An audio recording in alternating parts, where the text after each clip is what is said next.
বাচ্চাকে কখন বসতে শেখাবো বা বসার প্র্যাকটিস করাবো?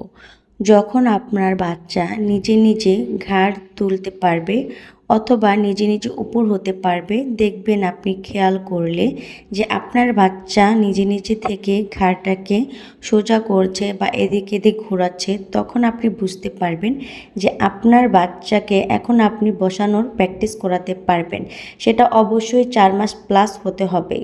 কারণ হচ্ছে 4 মাসের আগে কোনো বাচ্চা আমার দেখা মতে বসেনি। যেমন আমার বাচ্চা আলহামদুলিল্লাহ 4 মাসের শেষের দিকে কিন্তু বসাটা শিখে গিয়েছে এবং আমি ওকে 4 মাসের শেষের দিকে বসানোর প্র্যাকটিস করেছি। দেখলাম যে মাশাআল্লাহ 1 সপ্তাহের মধ্যে ও কিন্তু বসা শিখে গিয়েছে। আর যদি আপনাদের বাবুর বয়স 8 মাস থেকে 9 মাস চলে যায় তাও না বসে, তখন বুঝবেন আপনাদের বাচ্চার কোনো প্রবলেম আছে। তখন আপনারা আপনার বাবুকে একটা ভালো ডক্টরের কাছে নিয়ে যেতে পারেন।